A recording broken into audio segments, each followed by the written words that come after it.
Ya, masih bersama The Headline, si malakama harga BBM. Bang Don, tadi sudah disinggung roadmap-nya harus jelas. Ya, naik, kita juga tidak tahu roadmap-nya, tugas para negarawan yang melakukan itu. Kita hanya menulis, lalu kemudian melaporkan tentang keadaan di bawah kan. Cuman memang akan menjadi menarik ya, karena kembali ke pertemuan SBY sama Jokowi. Kan di situ di SBY mengatakan tidak strategis sekarang, kalau dia mengambil keputusan itu.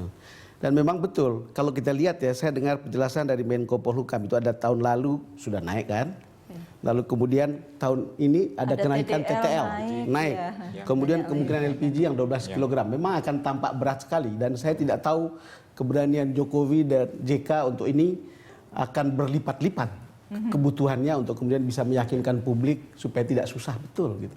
Kalau lihat dari sisi bagaimana SBY kemudian juga merasa berat mengambil keputusannya misalnya. Enggak.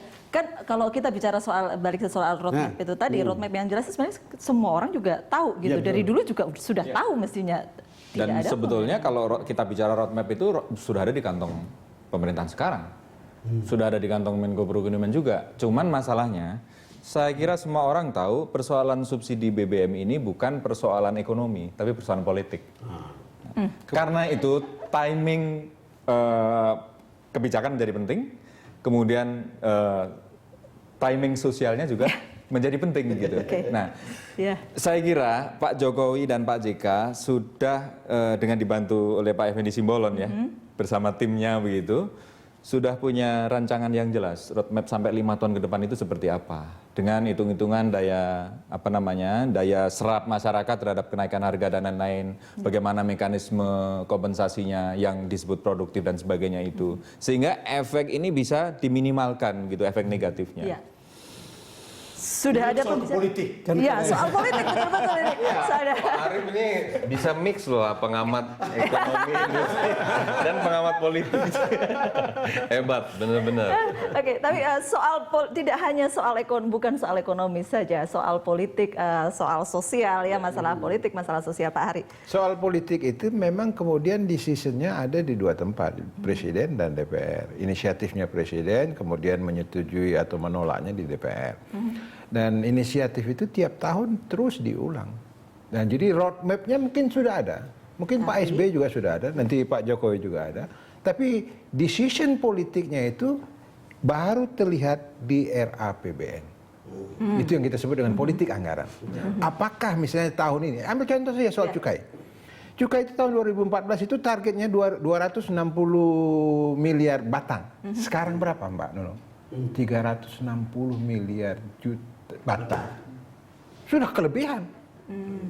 Tetapi cukainya tidak bisa karena mentok di undang-undangnya 57%. Nah, roadmap ini misalnya tadi diversifikasi energi alternatif.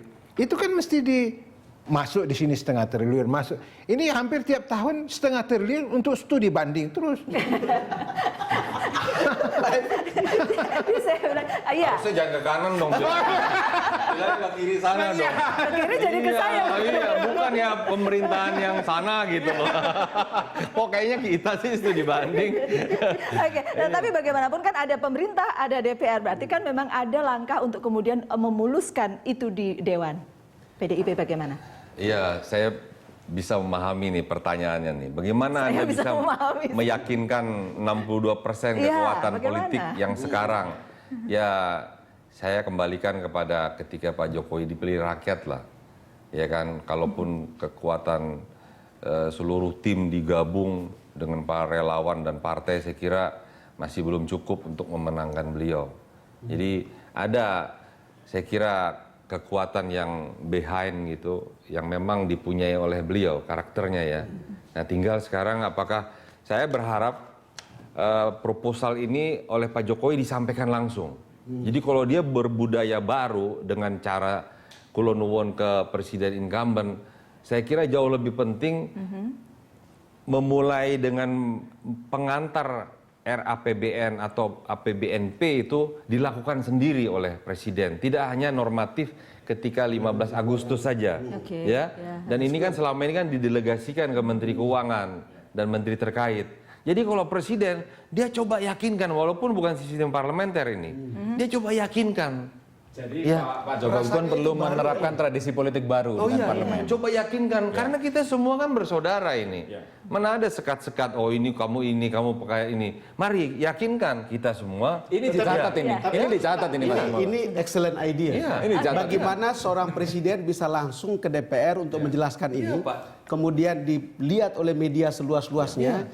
Karena ketika presiden menjelaskannya mungkin lebih meyakinkan publik dibanding dia minta menterinya misalnya. Ya, Mas Arief. Ya, Ide dan besar secara, kalau gitu ya. secara personal lebih nguongke anggota DPR begitu langsung disebutkan, dipresentasikan di sana. Ini bagus ini Pak Simbol. Dan rakyat terbuka mengakses itu. Jadi kalau masih berdebat, monggo kita break dulu, kita skors dulu, sampai dia ke titik temunya. Kita semangat gotong royong, kita kedepankan lah, ya kan? Jadi PDI Perjuangan nanti di depan, garda terdepan untuk mengawal kebijakan. Apakah kemudian harus menaikkan? Apakah itu menunda kenaikannya? Monggo. Mau hasilnya mau dipakai untuk apa kemudian ya? Oh, kalau itu kita pakai tetap matanya kalau pendidikan, ya. memberikan proposal kita agar heavy-nya kepada sektor migas dan transportasi. Tetapi tampaknya, apakah cukup praktis untuk kemudian menggalang suara di Dewan? Kita tidak bisa memastikannya, tetapi kan kita bicara toh kalau itu voting terbuka gitu kan mungkin orang akan tahu partai kan, tetapi kan tidak selalu begitu. Mungkin saja kalau orang berbicara tentang objektivitas dari tujuannya, bisa saja dari suara-suara partai yang katakanlah Koalisi Merah Putih yang tidak menyetujuinya, mungkin akan ada sejumlah anggota yang akan menyetujuinya. Bagi saya betul, kalau kata Andi Wijayanto kemarin ini soal bagaimana meyakinkan nanti kepada publik tentang ketika dia menaikkan ini, ada reason, lalu kemudian ada way out, ada roadmap yang jelas, mungkin juga termasuk yang tadi dibilang itu, bagaimana menghabiskan mafia minyak yang kemudian membuat banyak orang menderita, misalnya seperti itu gitu Pak Ari. Golkar bagaimana? Iya, itu Kita dalam komitmen kita ada loh. Iya. Posisi Golkar bagaimana? Jadi posisi Golkar sebenarnya kita ingin melihat seluruhnya. Yang pertama itu adalah polisinya, yang kedua pelaksanaannya, dan yang ketiga itu law enforcement-nya. Law enforcement menurut saya, mohon maaf, saya katakan itu jalan di tempat. Yang Pemilihan sudah terjadi di ya? daerah pemilihan saya itu terbanyak Kepulauan Riau. Itu saya dapat laporan kapal-kapal bawa BBM yang bersubsidi dijual ke anu. Nah, berapa itu? Tidak pernah kita. Siapa masa kapal itu tidak bisa dijaga oleh polisi, tidak bisa dijaga angkatan laut, tidak bisa dijaga. Jadi saya tidak menuduh, tapi law enforcement seperti itu. Iya, kita sudah hampir sampai bagian akhir. Saya boleh dapat closing statementnya Mas Arief untuk soal BBM ini. Ya, jadi yang kita diskusikan ini kan sebenarnya isu yang dari hari ke hari dan dari tahun ke tahun selalu muncul gitu ke ya. permukaan. Nah, kita appreciate kalau pemerintah baru nanti benar-benar mau mengoreksi kebijakan yang lalu untuk kebaikan, untuk supaya APBN ini lebih efektif dan yang penting mendapatkan support dari masyarakat. Nah, cara misalnya Pak Jokowi bersedia untuk ke parlemen langsung, setidaknya dari goodwill kebijakan itu kelihatan ada itikat baik. Saya kira ini yang penting untuk bisa kita lihat nanti. Oke. Dan kepada Pak SBY yang masih punya 53 hari ke depan, ngitungnya detil 53 hari. Kita terus terang bermohon, saya pribadi juga berharap, kalaupun tidak di masa pemerintahan beliau, di next setelah pemerintahan beliau, mari dukung. Karena toh ini tidak terpisahkan dari kelanjutan dari pembangunan yang dilakukan 10 tahun dekade beliau. Ya, jadi saya percaya itu, jadi tidak hitung-hitungan matematis, kalkulator begitu, tapi ada political will dari antara partai-partai yang ada di parlemen. Supaya ada kesinambungan begitu ya? Iya, untuk kan semua kan untuk rakyat. Kita ini kan melayani untuk rakyat, bukan untuk kelompok atau partai tertentu. Setuju, Pak.